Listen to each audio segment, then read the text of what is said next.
welcome everyone to Science Society, and of course, a special welcome to you, Alessandro. It's such a honor, and you know, it's such a pleasure also having you here. That you took time to share your research with us. So yeah, and to make the account here and everything. So we really appreciate it. Thank you so much. Thank you for the invitation. Great. And so that everyone gets to know you a little bit, Dr. Alessandro Ielpi, I hope I said the name correctly. Perfect. He's an assistant professor at geomorphology at the University of British Columbia and the Okanagan campus in Silex Okanagan Nation Territory. And Alessandro, you did your PhD at the University of Siena. And before you had the appointment, you were at the NSERC research. You were research fellow there Mhm. till 2015 and a faculty member at Laurentian University. So yeah, if you could tell us a little bit about like your path to become a scientist, um, how did you discover like this passion or, this affinity for science? Was it like a childhood dream, or maybe did you go on a field trip or museum or a family member or teacher that kind of sparked your interest? Thank you. Yeah, well, first of all, thanks very much for the invitation. I'm very happy to speak here. Um, it, I'm originally from Italy, and Italy, if you're familiar a little bit with the geography, it's a country that is largely mountainous. Like most people live around the coast and in the central Po Valley, but large parts of the country, the Alps and the Apennines that form the backbone, are really made up of mountains, right? And I've always had fascination for mountainous landscapes. And so since I was a kid, I spent a lot of time hiking and trekking up the mountains. And it was really when I finished high school in 2003 that I sort of like had to decide what to do with my life. And I sort of like made the snap decision that I was just going to go in geology because, I thought that this passion that I had for the landscape, it was something that I should have capitalized upon.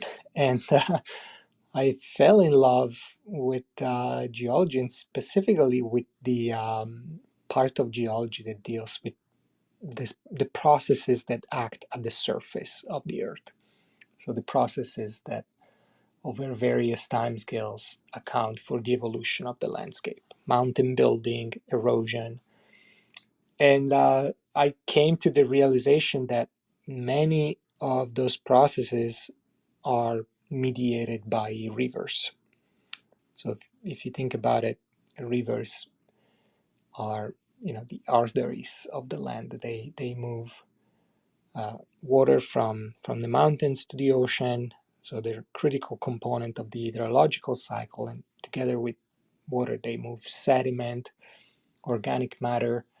And there's really a multitude of ways to describe river networks and the ways that they help or mediate in shaping the landscape.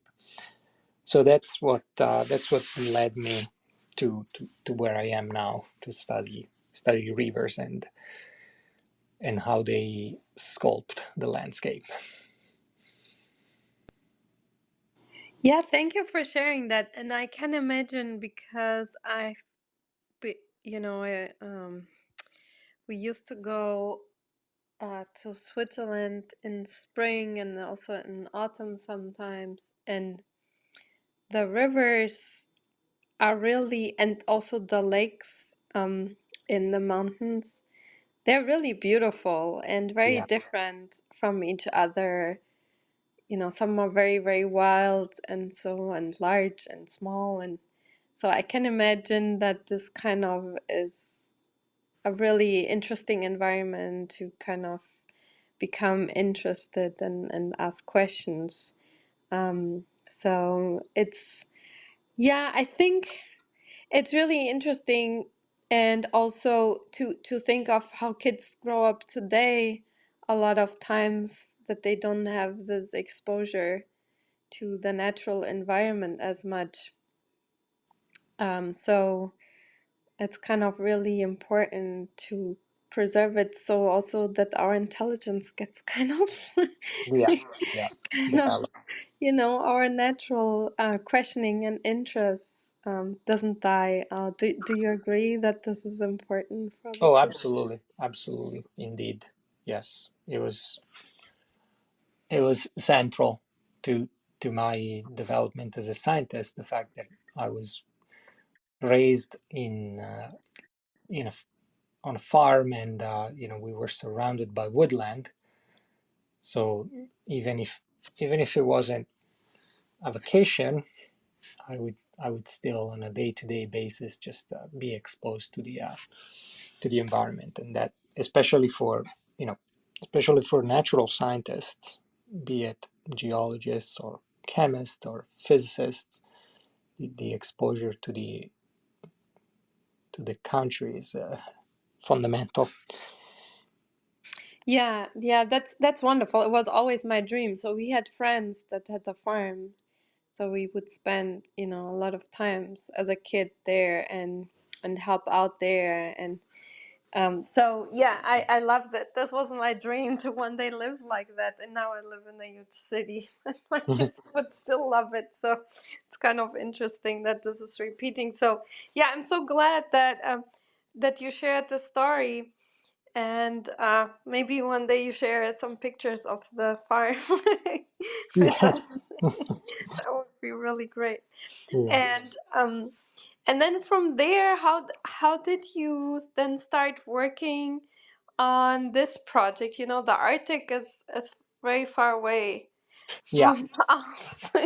So how did you become interested and end up working on this project? Thank you. Yeah. I was the opportunity arose when I was in the late part of my PhD. So my PhD was with the University of Siena in Italy, and I wanted to spend some time in another country just to gather experience, learn another language, broaden the size of my collaborative network of researchers, and so that started as a something that was supposed to be a 4-month visiting period at Dalhousie University in Halifax, in Nova Scotia. And then there's personal aspects, but long story short, I ended up immigrating to Canada. And towards the end of the PhD, I just wanted to apply the the research expertise that I have matured to something that was, absolutely absolutely wild and unspoiled and pristine in terms of landscape. One of the larger challenges that we face as natural scientists, and especially as landscape scientists, is that most data on landscape processes comes from areas that are densely populated, right? Because that's where you have investment from governments and investment from research councils, because they want to see research produced in a manner that is relevant to the broader population, right? Which is fair. But the issue is that those areas that are densely populated are also those areas where the anthropic impacts um, make it very hard to understand how the landscape would have worked in itself without humans around. So, as a landscape scientist, I've been always attracted towards areas that are pristine and remote, that don't have infrastructures. In northern Canada, you have a country that uh, is the largest country on earth by surface area, but the northern part of the country, specifically the Arctic, has a population of probably less than 100,000 people, right? So a few neighborhoods in New York, and you have thousands and thousands of square kilometers with entire watersheds that do not have roads, they don't have anything, no development whatsoever. So those are the areas that, to me, naturally I feel is the most attractive, because they are truly pristine, and truly you can study landscape processes without being worried of having to disentangle human contributions from the actual natural contributions to the landscape. Yeah, that's really interesting that you were still at the time where this is possible to do, because I think we are at the brink of time. Do you think we are at the brink of time where there will be nowhere a place to study a pristine environment anymore? Well, I mean, it depends. It depends how you define pristine, right? So, in if an area like the Arctic may have no roads and no developments, but at the same time, just like I'm demonstrating in this research that we're going to talk about today, it's still an area that is profoundly affected by far field uh, perturbations in temperature and and style of precipitation that is related to climate change. Uh, but in a broader sense, I mean, yes, I mean the even like the trajectory is that even areas that have been historically wild and untouched will be progressively more and more developed. But I don't know. I think that when it comes to northern Canada, it's still going to be a matter of several generations before the entire country gets developed. Well, I'm really glad to hear that, and thank you so much for sharing, the story and the path to get to this research with us. And it's really interesting to hear, your personal approach and motivation to the research. So thank you for sharing that with us. And for everyone, the link to the slides are pinned on top of the room. Feel free to access them. And Alessandro, the stage is yours for diving deep into your research. Thank you so much. Okay, thank you. So yes, uh, you can refer to the slides that I've uploaded. Well, that Katerina kindly uploaded for me, and I will refer to slide number. And what I'm going to talk about today is a broad perspective on why we study river landscapes and what kind of signals of environmental change we can glean out of river landscapes, and with a case study that is central to the presentation. So the case study of the response of rivers in the North American Arctic to ongoing climate change. And then towards the end, I will present also a few slides of outlook. So sort of like now that we discovered this, where do we go, and where is this research gonna take us next?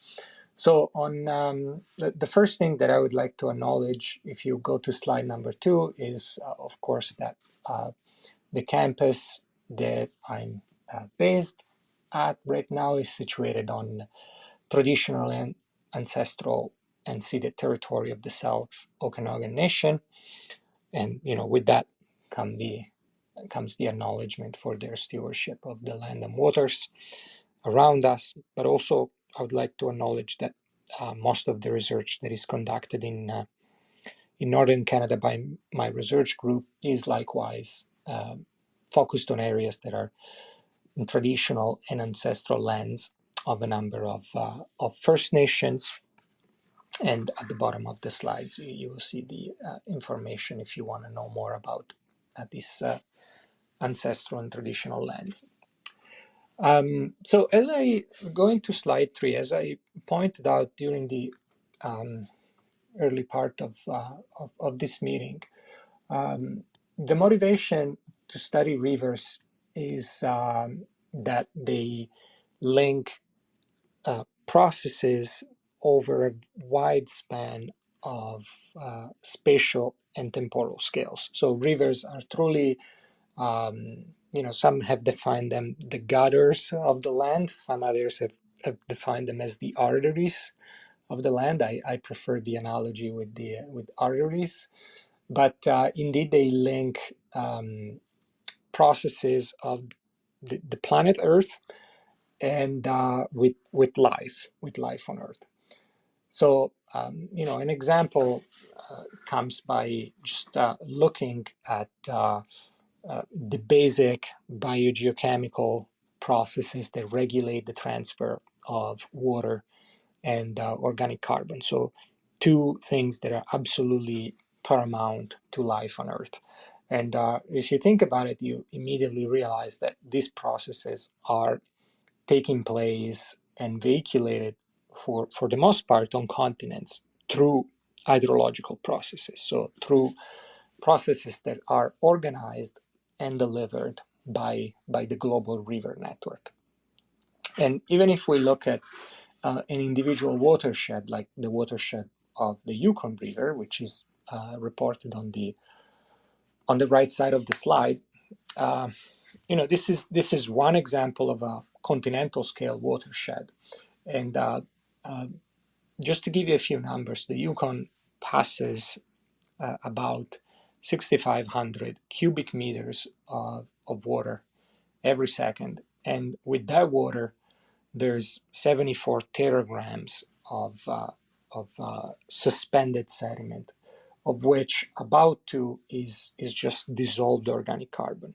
So uh, in the entire watershed of the Yukon River, we have about 15 petagrams of organic carbon. So if we were to oxidize all of this organic carbon at once, we would increase by 2%, which is huge, the content of atmospheric carbon.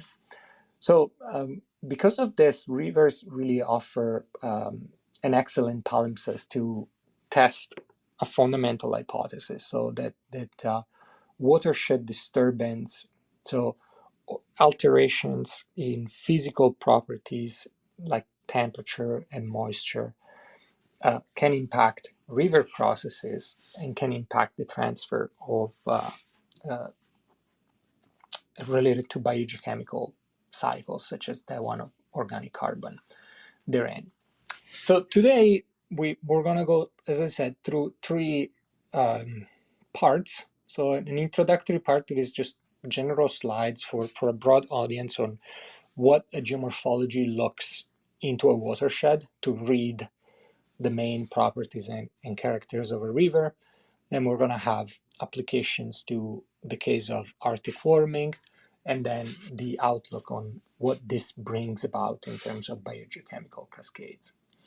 A brief outline on river landscapes is shown in slide 4. And this is really where we start, right? As a fluvial geomorphologist, the first thing that you have to characterize in a watershed is the domains that are pertaining to channels. So those conduits that transport water whenever water discharge is available, and the floodplains. And the floodplains are the vast lowlands that are very often colonized by farms or cities on the sides of channels, and the floodplains are only active during overspill, so when we have exceptional floods. Channels can be described in a variety of ways. So there's a number of ways to describe a channel. One can look at the regime of water discharge, so whether it's perennial, like there's constantly water flowing, or if it's ephemeral, so it only flooding every so often, like desert channels. They can be characterized in terms of geometry, both in section, so width and depth, but also in plan form, so how their geometric style from above, from a satellite imagery, like how many channels do they intertwine, and are they sinuous or not. And through time, they can also be characterized based on how fast they migrate, so how fast they change their course from a position to another.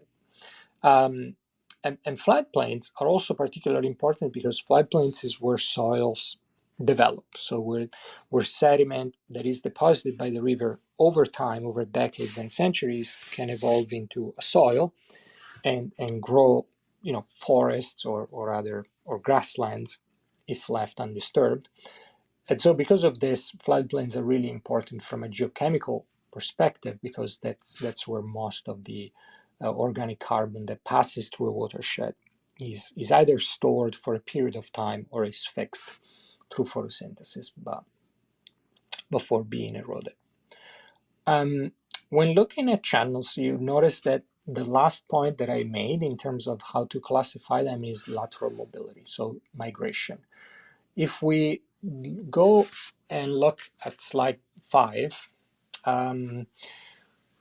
we can provide this archetypal model of how channels that are left alone, so channels that are left free to migrate and evolve through time without being embanked or without being, modified by human activity, how they would evolve. And there's really three processes that take place. So there's migration, which is constant, takes place whenever the channel has enough water to erode sediment on an outer bank of a channel band and deposit it on an inner bank.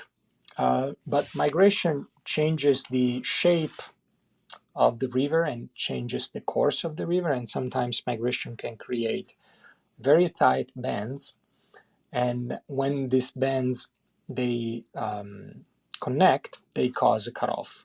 So it's one of the fundamental processes of river evolution. The other one is called avulsion, and avulsion refers instead to a sudden change in course, and typically is caused by progressive filling. So the channel gets more and more filled with sediment, and at some point it sort of like chokes itself on the sediment and is forced to carve a new path that is free of sediment.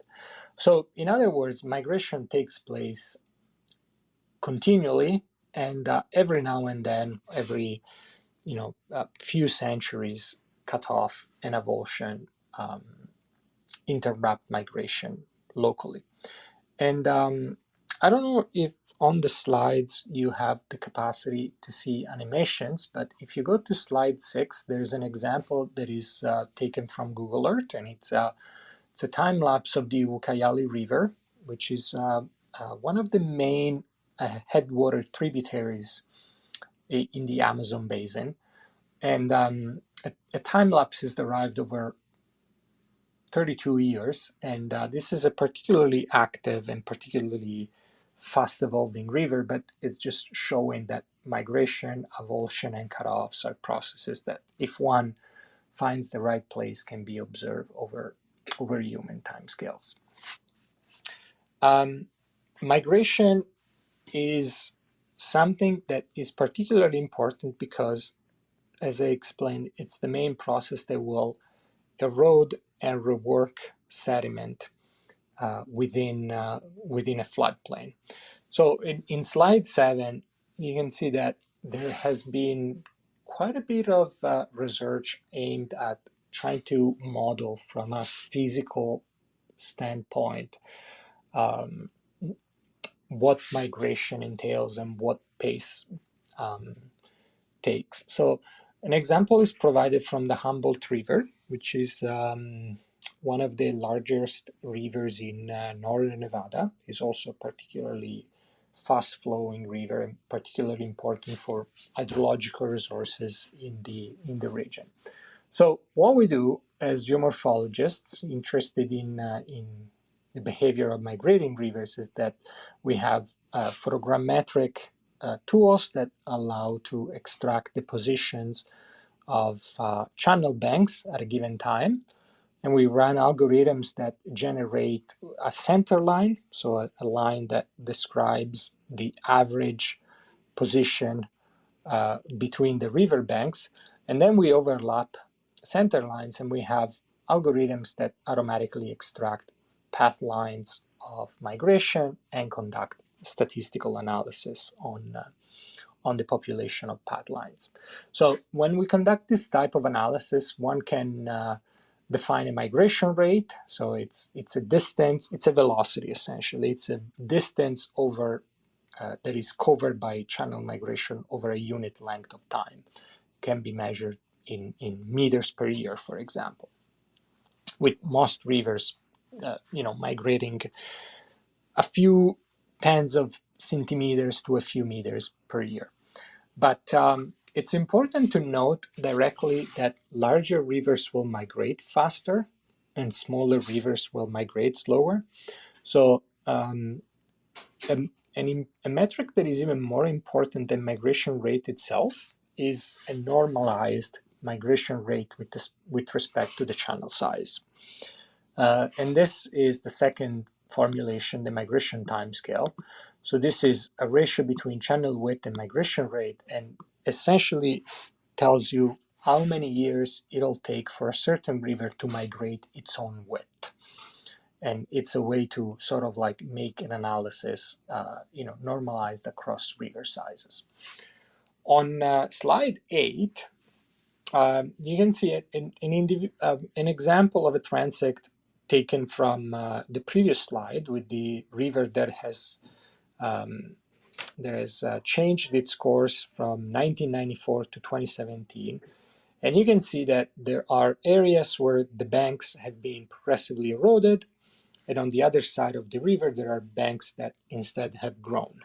So it's important to establish a link between this physical process and the ecological processes that are related to it. Specifically, when you erode in a forested region, when you erode an outer bank, you typically erode an area that may have reached climax in terms of the amount of organic carbon that is fixed in the soil. Whereas on the inner bank, as the inner bank grows through time, you typically observe vegetation succession that goes from pioneer state to climax over a few centuries. So, in other words, this makes the point that channel migration not only reworks sediment in the floodplain, but also resets the age of the vegetation cover in the floodplain, and through this, it's also very effective at modulating organic carbon fluxes through a watershed. On slide 9, we can dive a little deeper on what are the physical controls on river migration. So, what are the controls that will make a river migrate, relatively speaking, faster or slower? And this is important, as you will see in a few slides, because it's what is particularly central to this kind of analysis that we conducted in northern Canada and Alaska. So, briefly, big picture, there are three main factors that control the speed at which a river bend will migrate.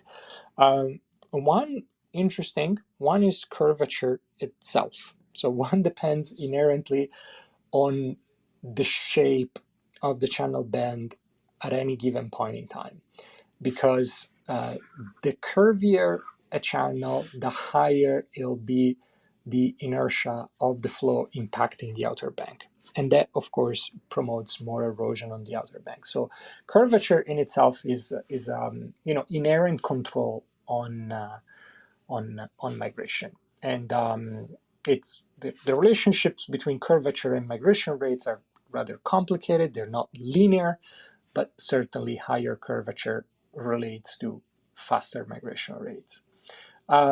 Then there's the erodibility on the outer bank. So that depends on the geotechnical properties of the material on the outer bank. Of course, if we're eroding very loose sand that is not kept together by anything, erosion on the outer bank will be facilitated.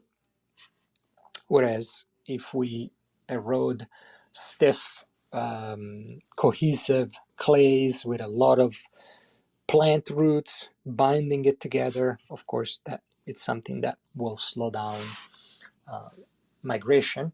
And then there's the pace at which sediment is available from upstream erosion to be deposited on the inner bank. And I'm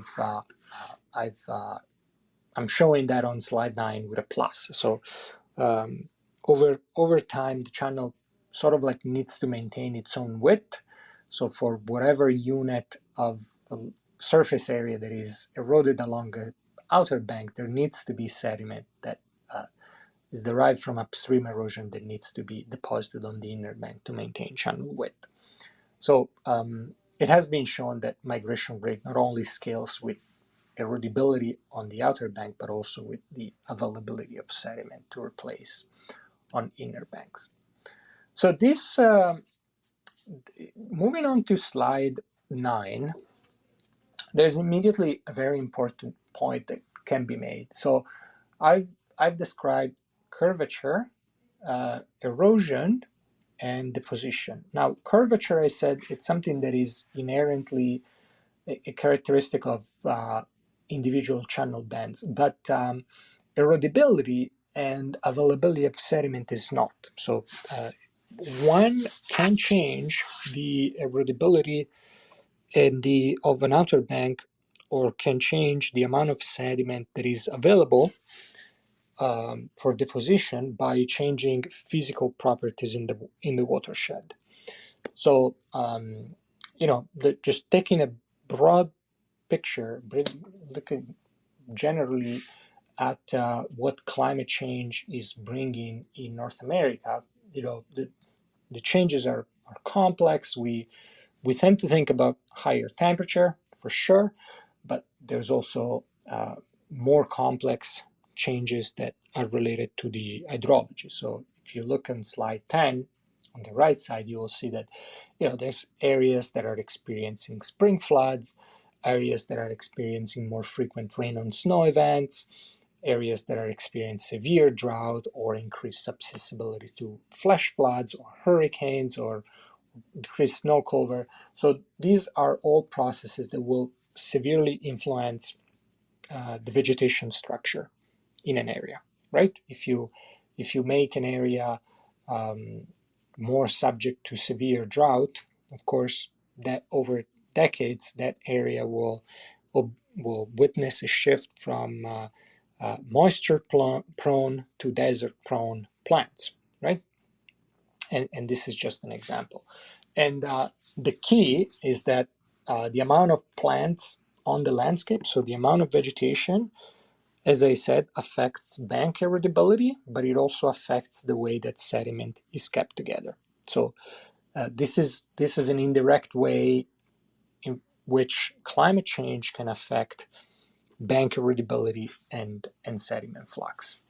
And moving on to slide 11 and 12, we kept these guiding principles in mind, and we tried to test the hypothesis that climate change was in fact changing the pace, the characteristic pace at which rivers were migrating in the high Arctic.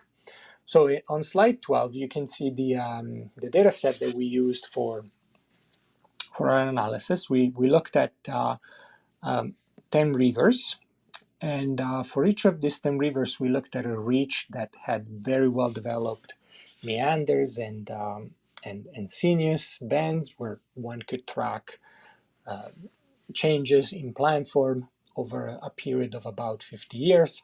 So on the left, you have a false color composite of one of these rivers, the Kobuk, and in the inset lower left corner, you can see how one example of bands evolved from 1972 to 2002. So we leveraged the Lancet archive, which is an archive of satellite imagery that is the longest living that we have. The first Lancet satellite was launched in 1972, so it gives us about half a century now of coverage. Before diving into the results, it's important to understand broadly what is happening in Alaska, the Yukon, and the Northwest Territories. So, what is happening in these rivers that are the subject of this research? First of all, why did we look specifically at this region? We looked specifically at this region because it's an area that is experiencing among the fastest rates of warming right now on Earth. So despite the entire planet is warming up, of course, there's regions that are warming up more slowly, and regions that are, they have more sharper increase. And if you want to look at an area that is really warming at one of the fastest rates, you're looking at Alaska, the Yukon, and the Northwest Territories. And the other reason is that this is an area for which we have good baseline data on temperature, good baseline data on river discharge and mean precipitation. So notwithstanding is a very sparsely populated area, we have baseline data from government agencies of what the climate and the hydrology of the rivers has been doing in the last,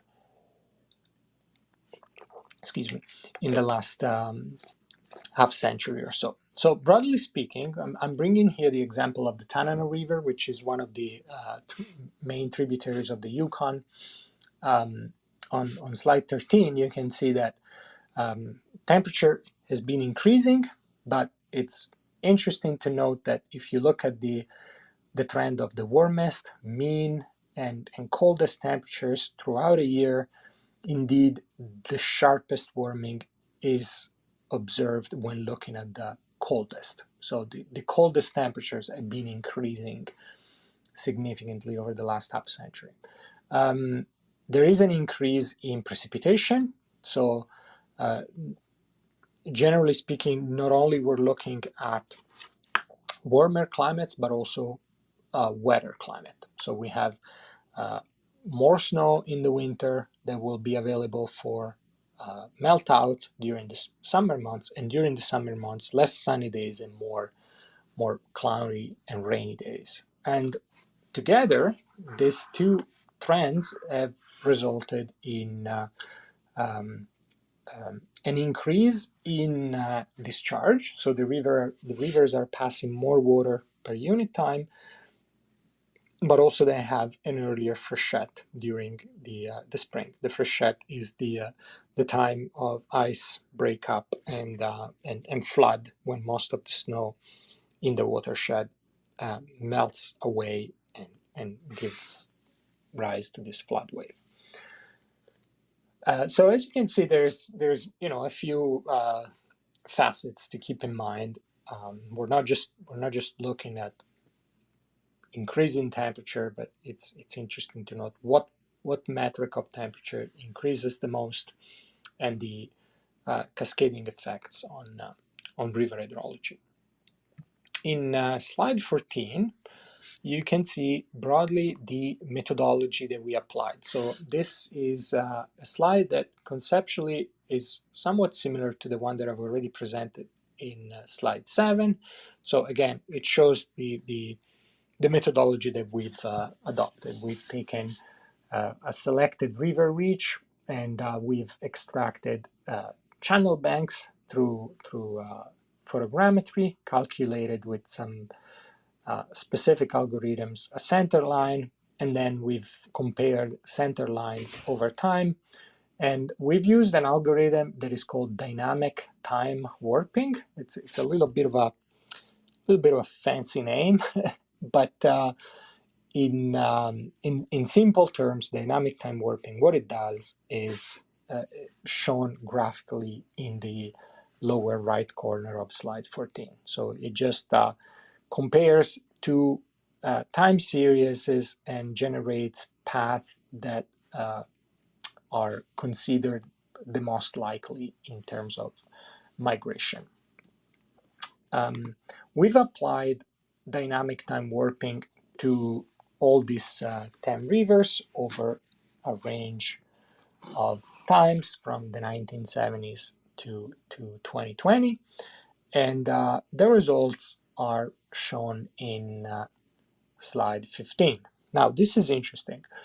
Um, we started this project thinking that over time, the the uh, the rivers would have accelerated in migration. So we thought that permafrost, so the ice that is present in northern floodplains, we thought that permafrost was keeping together the banks. That was the hypothesis, not just our hypothesis, but hypothesis that's sort of like being kept as the most likely in the scientific community for the past few years. And so, under that scenario, if you melt out permafrost due to increase in temperature, you would have expected uh, higher erodibility of the banks and therefore faster migration rates. But interesting, we observed exactly the opposite. So, as temperatures were increasing, the migration rate of the rivers were slowing down,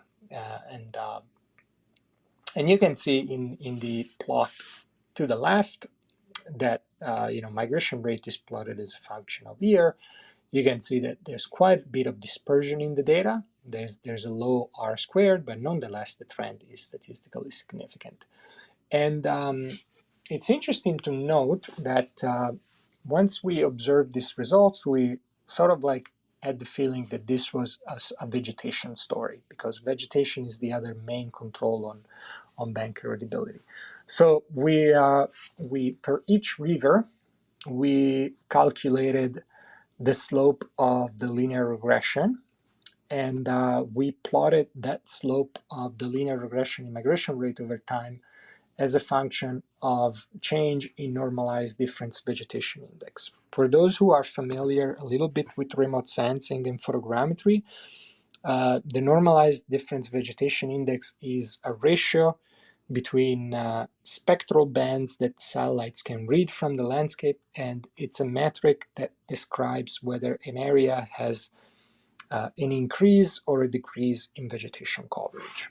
So, in other words, a positive number here on the X in the panel on the right of slide 15 would show that the landscape is, so to speak, greening, so it's increasing in vegetation coverage, whereas a negative value would indicate browning. And as you can see, this slide shows a clear pattern whereby rivers that are slowing down the most are those that have the highest increase in vegetation in their watershed, and vice versa. So rivers that are barely slowing or maybe even accelerating a little bit are rivers that have decrease in vegetation.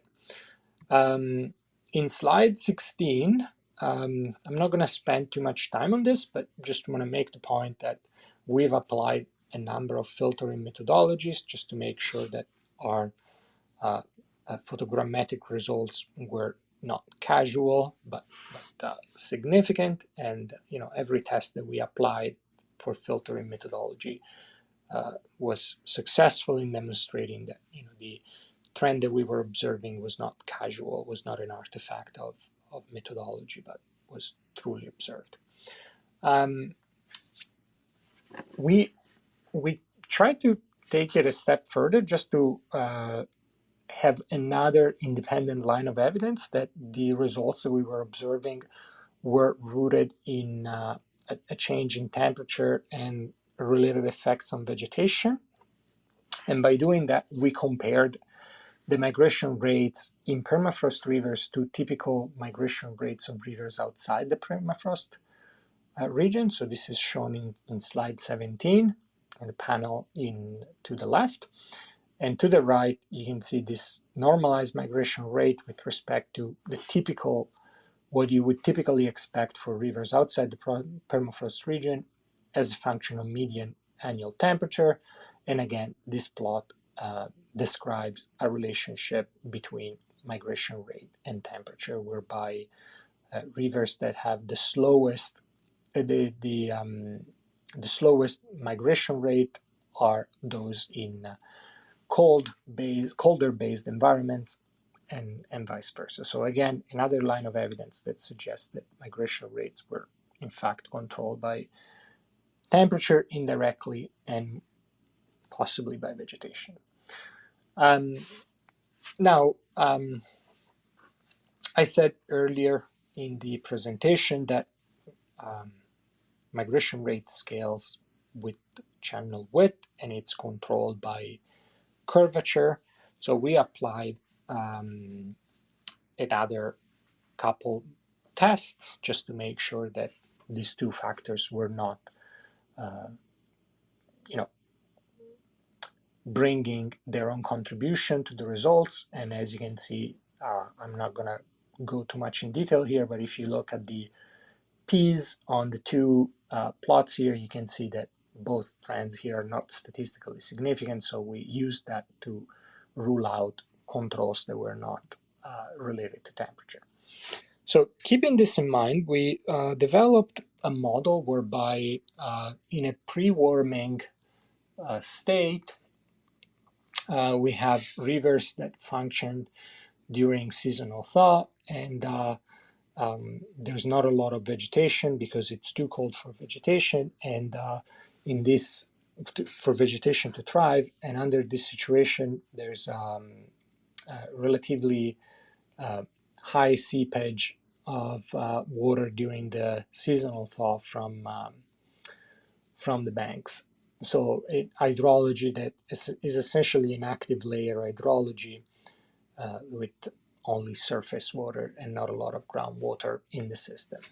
And in a warming state instead, the main change is that when you increase the temperature and you increase the availability of water, of course, shrubs and other vegetation will grow. This is something that has been documented independently by a large amount of research in the Arctic, so there's a consensus.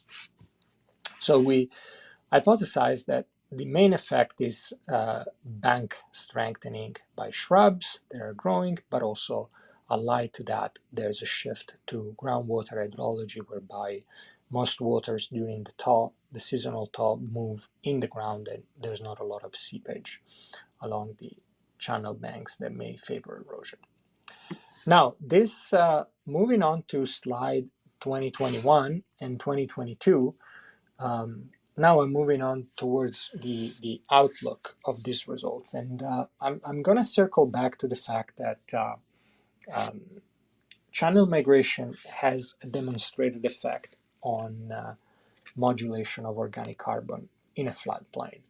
And in slide 2022, I decided to report some material from a study that has been conducted recently by Roman Walker and colleagues, again in the Rio Ucayali, so again in the headwaters of the Amazon basin. And it's a study that shows truly in a beautiful way how meander migration in a mature river can affect over time, modulate the amount of carbon that is fixed on a floodplain, eroded in a floodplain as vegetation evolves from pioneer to climate states, and all in all, how this can affect the flux of organic carbon through a watershed.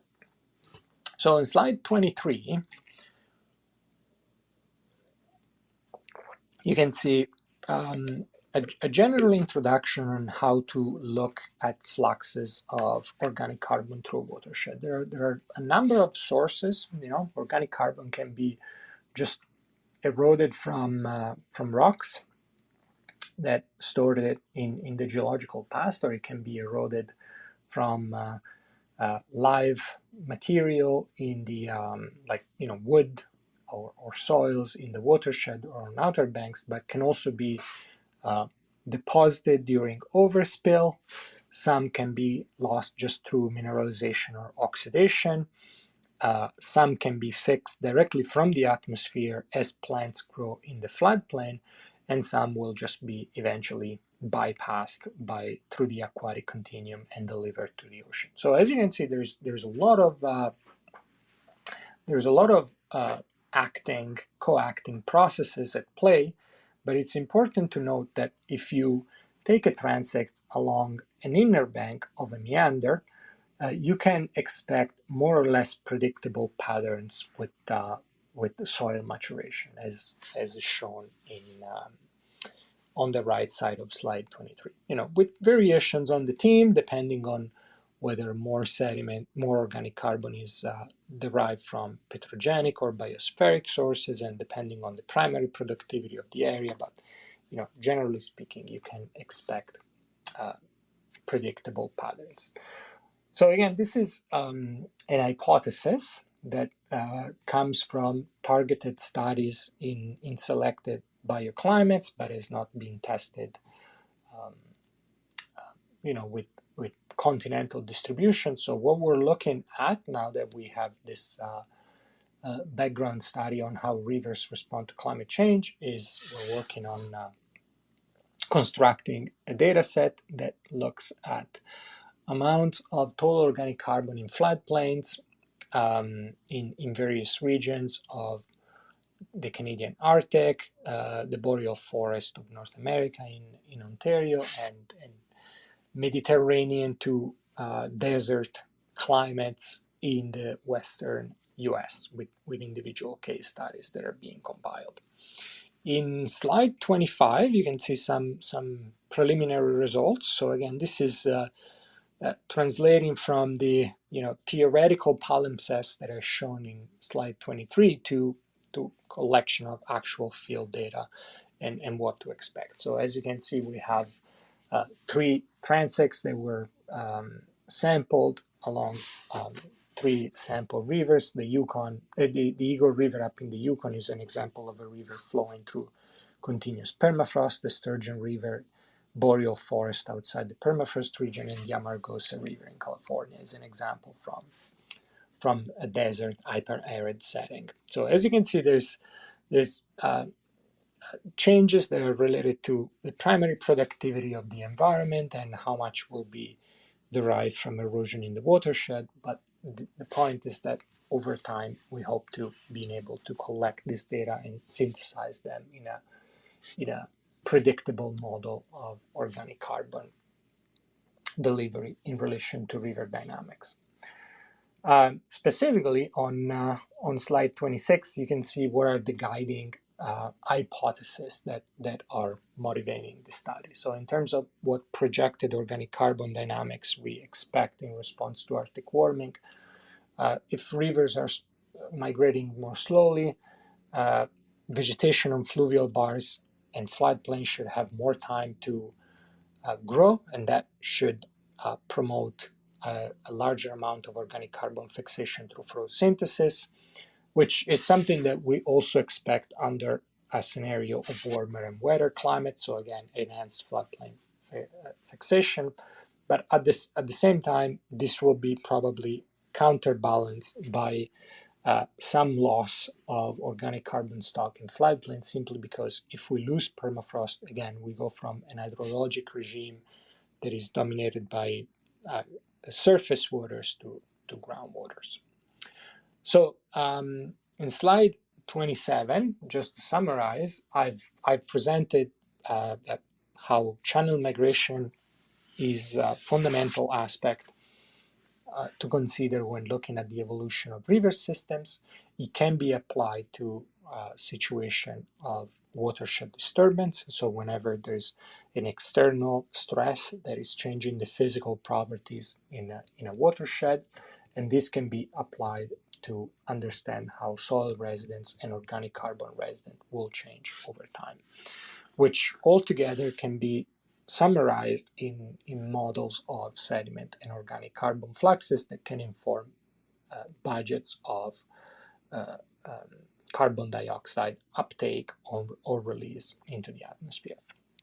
And what I talked today about was mostly focused on climate change, but this is indeed something that can also be applied to scenarios of watershed stresses due to other factors such as wildfires or deforestation due to timber harvesting.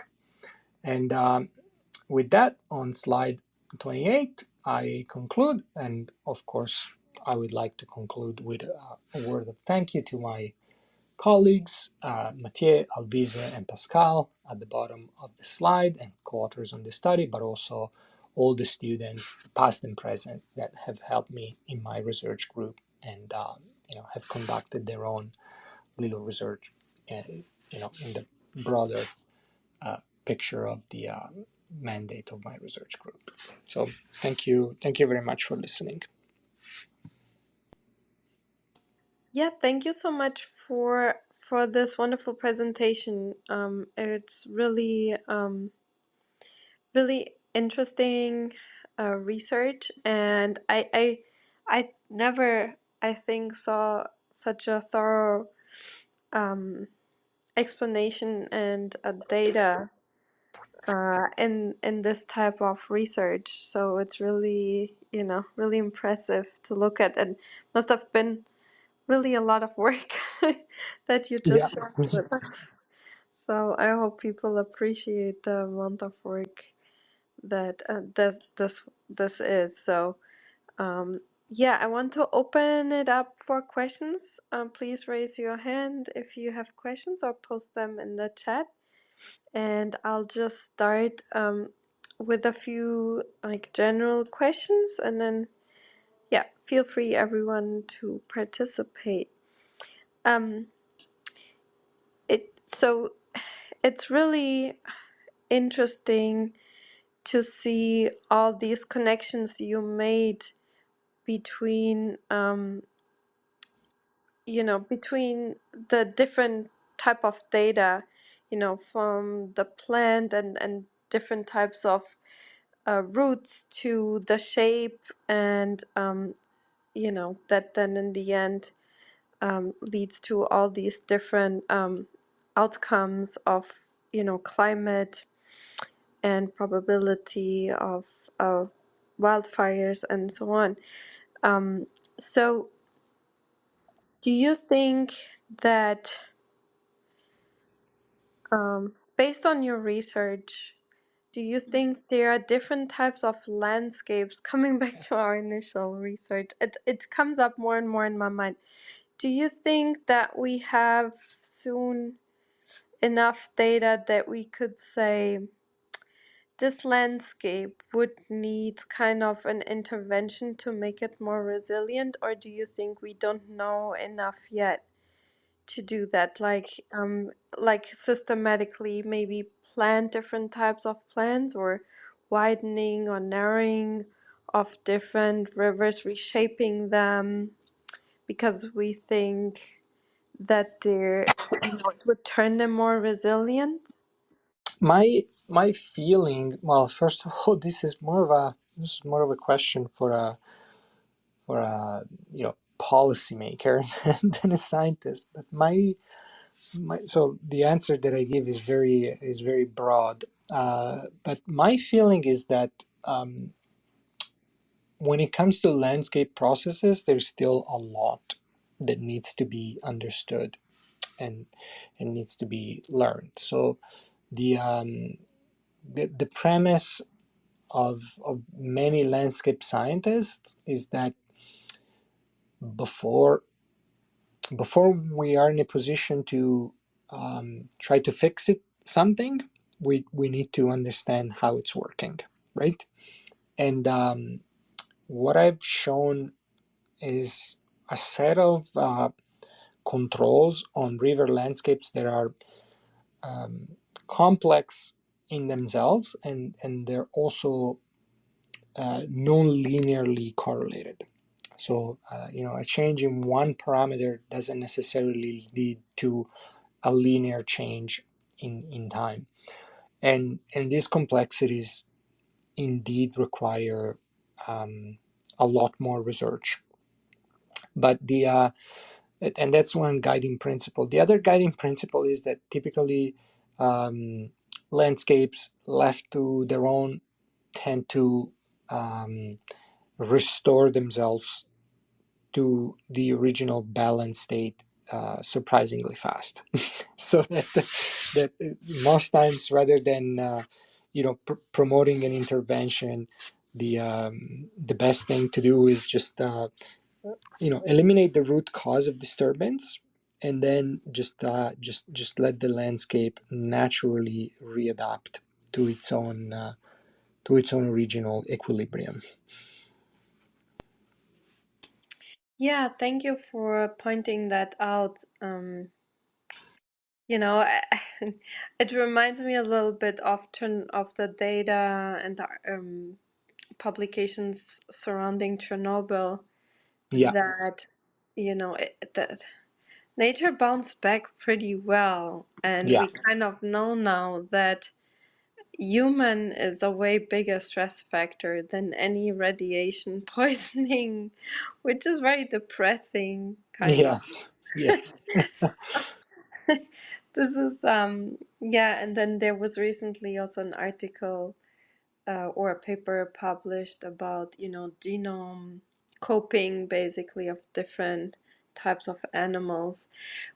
So yeah, that is the perfect example of what you just said, right? Just leave it alone and it will Yeah. recover. Bounce back to its own pre-disturbance state. Yeah. Exactly.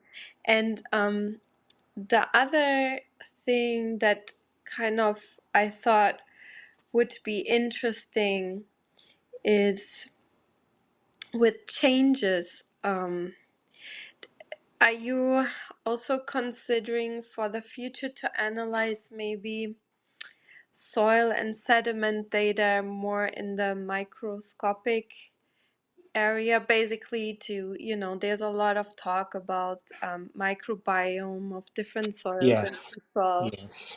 Is there, also maybe data that could give us some hint of how well an environment is doing if we would take samples? Do you think that would be helpful? Like maybe just a pH would be good enough. I don't Yeah. know how Yeah. complicated you have to get to analyze the health. It is indeed, like, especially when we go into the realm of soil biogeochemistry, it is inherently a multiscalar process. Like, you can't truly understand what is happening macroscopically if you don't understand what is happening at the microscopic scale. And indeed, um, geochemistry, analytical geochemistry is not my main expertise, but it is the expertise of some of the colleagues that I work with, trying to tackle this problem. So yes, indeed, we need to have an understanding of both the scale of the entire soil profile, but also microscopically how metrics such as acidity, uh, or availability of oxygen and nutrients are changing and how they're affecting fixation versus oxidation of organic carbon. So yes, indeed, there is the need for also approaches at the small scale. Yeah, thank you so much. Kirko, did you want to go ahead and ask? Oh, I saw you're muted. Please go ahead. Yeah, real quick question. Uh, it kind of sounds like over time, these systems kind of adapt to like the change, but I just like heard about this like new study that's trying to that has the only way they can attribute like the change, and this has to do with like the change in the tilt of the planet to the amount of mass lost in underground water system that hasn't got Yes, replenished. So it changes like the distribution. So it's kind of curious, like in situations like comparing the two, because it kind of sounds like sometimes it can heal, but then sometimes like changes could like be way more global than we may have initially assumed. So I'm kind of curious, like when you look at these systems, does the location where you did it, because I can't imagine there's a lot of people, if it's not a highly populated area, that there's a lot of people utilizing these like underground like water systems. You know what I'm saying? Like, do you think that could like change the results if you were to do like um, take the same like kinds of data from somewhere more populated? indeed, yes.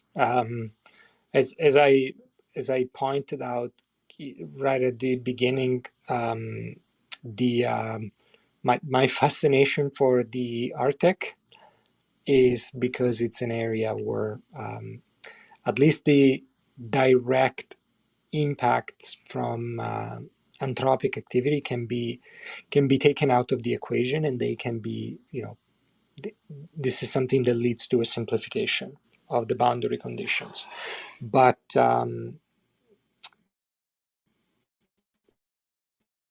in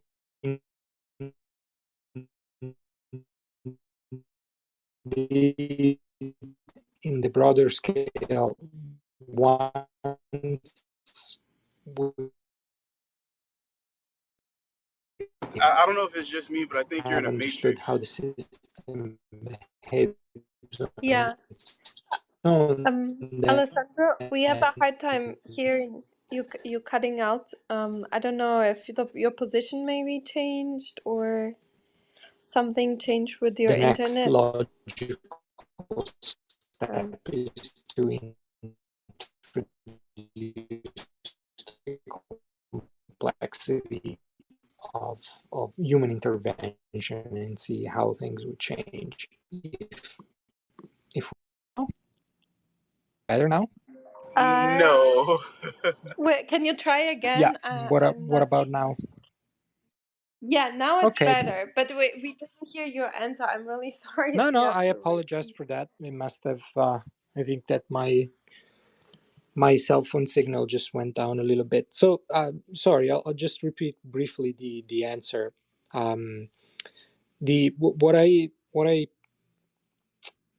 said is that it goes back to the motivation to first look at these environmental responses is in areas that do not have a lot of anthropic modification, just so that we can understand how the landscape works uh, on its own at a basic level. And of course, the next logical step, once we have gained that understanding, would be to look instead at areas that are largely populated, where indeed the contribution of humans can be factored in as well. So this should be taken as a, as a pilot study where the contribution of humans, at least directly, uh, has been taken out for simplicity, and then we could repeat this kind of analysis in an area that is instead largely populated. Yeah, that's interesting. Are there landscapes that are kind of in between where there's very little human contribution and then more and more?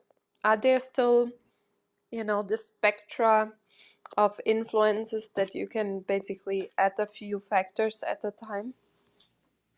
Yeah, I mean, there's a few ways to look at it, right? You can you can look at it spatially. So for a given point in time, see if there's a response. It changes in response going across a gradient from a pristine to a heavily populated region. But you can also look at the same problem temporally. So for a given site that maybe has undergone development significantly over 30, 40 years, see how the landscape has changed in response over that time span.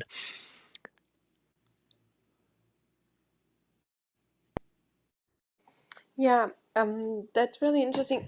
Are there parts of your research that you could basically, now that you have more data, simulate like how it do you have a good model that kind Yeah, of predict the future yeah, basically? we are we're starting to dabble with a few numerical models that are, uh, as complex as they are mathematically, they are still rudimentary in that they cannot really account for human intervention, because human intervention is so complex to model. But yeah, we do have also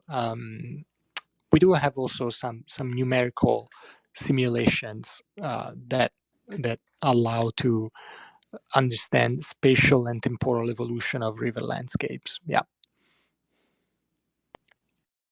I got one more question. So is it possible to like kind of take like I guess the frame of thought that you used in acquiring the data for what you did already towards systems where the water system didn't recover? Because like there's like places where it used to be an extensive like river Yes. and it just dried out. Yes. Um, it's something that can be applied very successfully to areas that are recovering from wildfires. So, um, in this case that I presented, we're looking at very slow and continual change that took place for several decades. In the example of climate warming in the Arctic, but to understand how an area would recover from these stresses, a really topical example is just to look at a watershed that has maybe burned down 20, 30 years ago and has been left untouched since, and see how vegetation has slowly grown back and how that recovery has affected hydrological processes in the watershed. So it's something that definitely can be done, but it's best applied where you have like a really like essentially instantaneous perturbation. Like in landscape terms, a wildfire is an instantaneous event, and then see how it recovered in over a span of a few decades afterward. So it's definitely an interesting consideration, and can be applied successfully. What about to systems where the main culprit itself is global warming? Yeah, the problem with global warming is that it's slow, and like, sorry, I don't mean to say that it's slow in general. Like indeed, it's progressing at an alarming pace, if you wish. But it's global warming. It's something that we as a race started a few centuries ago, and it's building up decade after decade with a lot of momentum, uh, and incrementally. So it's something that poses some challenges in terms of climate modeling because, in the case of my study, we have 50 years of satellite imagery, but really I would have appreciated to have like 3 centuries of, of, of satellite imagery at hand, which of course is not possible. Um, so that's the challenge. It's indeed happening and it's indeed fast, but compared to compared to the availability of satellite data, it's still something too big to fully understand, at least in terms of responses on the landscape. Thanks. That's a tough thing to swallow. Yes. It's like we, because of the speed of which it's changed in such a short amount of time, that we can't really approximate like the actual changes because of how fast it's happening and how slow the actual process is. That's Yeah. interesting. Thank you. So what would be about like really ancient data, with geographical, I don't know if it would be available, but basically would there be satellite imaging or some sort of imaging that archaeologists are using to kind of discover historic sites, basically to go back in time and how the rivers were shaped hundreds, maybe even thousands of years Yeah. ago, and Like make there assumptions there there? are some there are some resources that can be looked at, like historical maps, but typically they do not offer, like, first thing, they're very rare, and b, they don't offer like the sufficient precision. So if one wants to look at polyenvironmental responses to a disturbance over a scale of centuries or perhaps even thousands of years, like, it's best to like maybe recover um, sediment cores from like lake bottoms, or ice cores from glaciers. But at that point, you are in the realm of geochemistry, and you are looking at a record that can be linked to landscape processes, but only indirectly. Whereas, with satellite imagery, you're looking at a direct, uh, record, direct data. So it's a trade-off. You can go further back in time, indeed, but you will lose a direct link, and therefore you will lose resolution. Whereas, I hope there ain't no motherfucking transgenders here. excuse me. Oh, I'm so sorry. I let the person up that raised their hand, but apparently it was like just a account to disturb people. This happens on social media. I'm sorry about that. Are you still there, Alessandro? Yes, I'm still here. Yeah. And Yeah, I'm sorry. that's okay. This happens. There are Not your some fault. robot accounts and so on that just are made to disturb things. So sorry. Usually this doesn't happen too often anymore, but it still happens. So.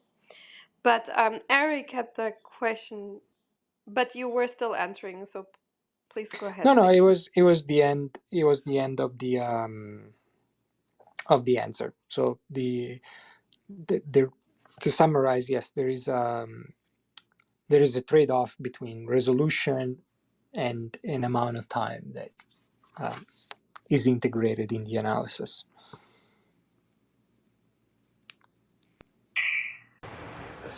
So, uh, uh, great presentation. Thank you so much. I think this is super, super interesting work as somebody who's looked at a lot of rivers and watch them flow. I'm always, it's like one of those eternal questions, like, what's going on there?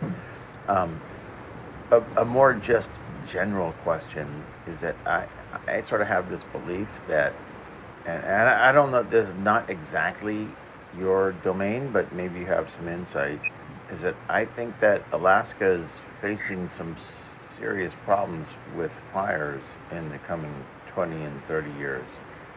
And, and do you have any insight on that? I guess it's a simple question. Yes, the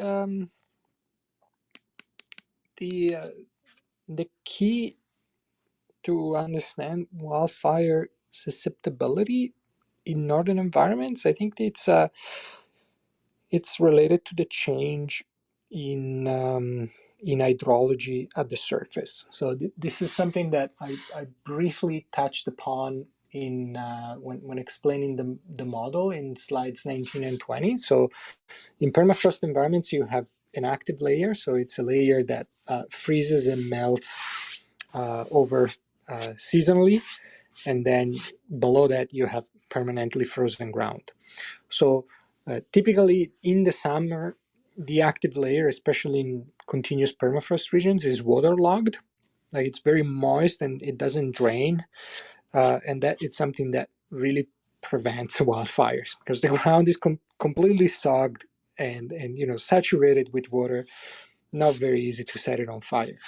But as as permafrost thaw progresses, of course, the thickness of the active layer increases because you will find permafrost at deep and deeper depths down in the soil profile, and that means that the topsoil can become drier and drier. And at that point, if you lose that water saturation, you are making the ground way more susceptible to fires. So, indeed, looks like I'm not. I'm not myself a wildfire scientist, but in the readings that I have taken, like it seems that indeed we are projecting an increase in wildfire susceptibility in permafrost ground.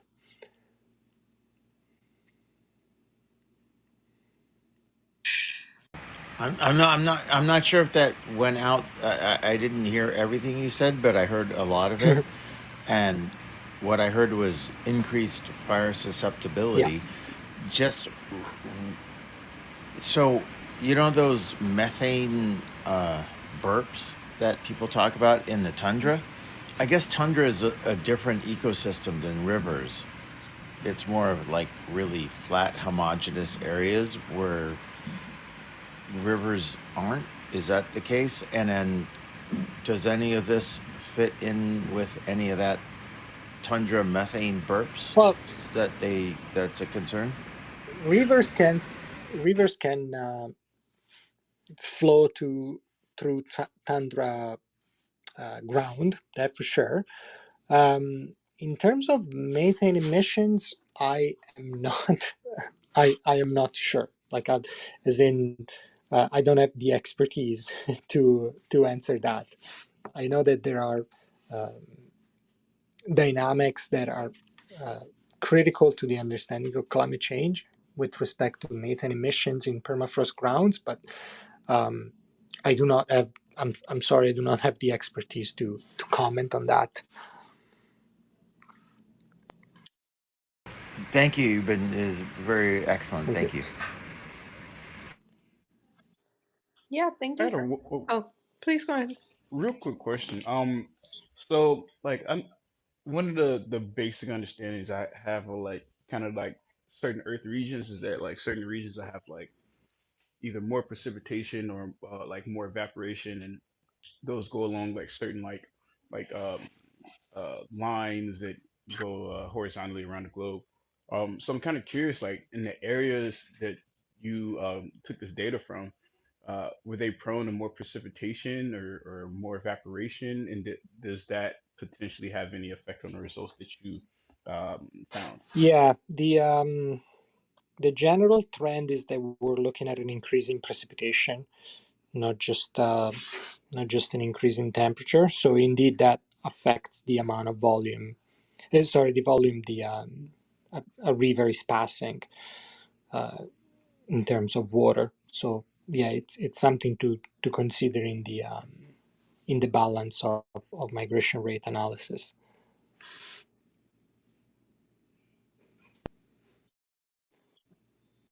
Yeah, thank you so much.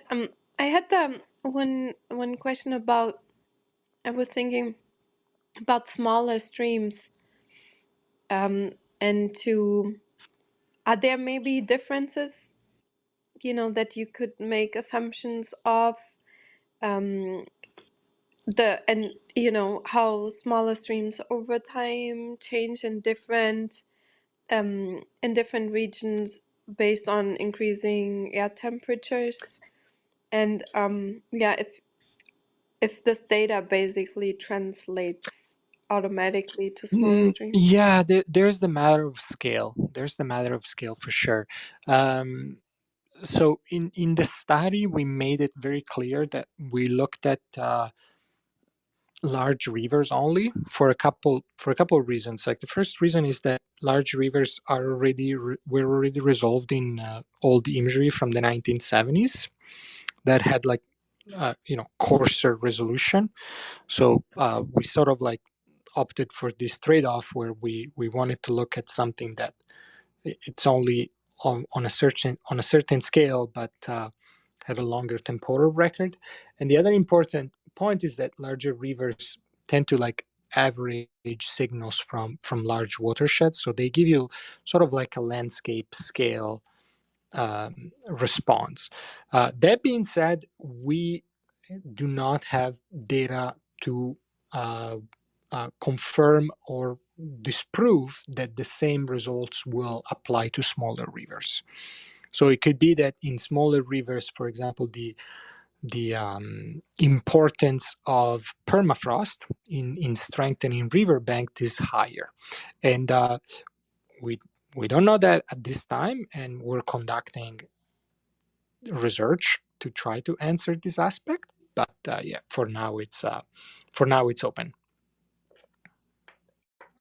Yeah, thank you. And then one more, you know, I don't know if you observed maybe in the more recent data a higher fluctuation of like river ice dynamics and how that impacts then, the plants are, Yeah.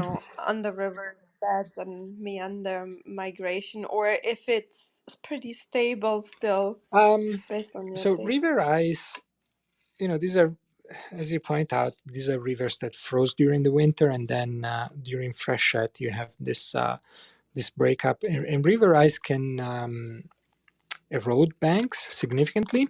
Okay, um,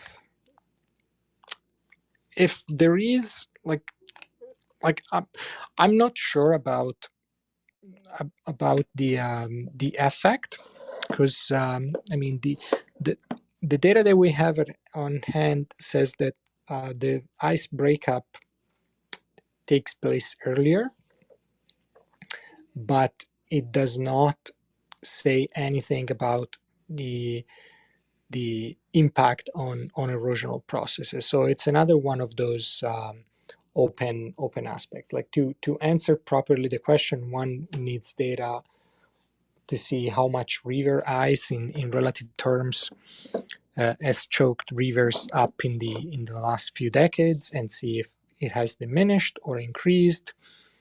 And we need a completely separate analysis to try to answer that question. Like at this point, we acknowledge that river ice is an important factor in determining erosion of channel banks, especially during breakup, but we don't have the data at hand to you know make predictions.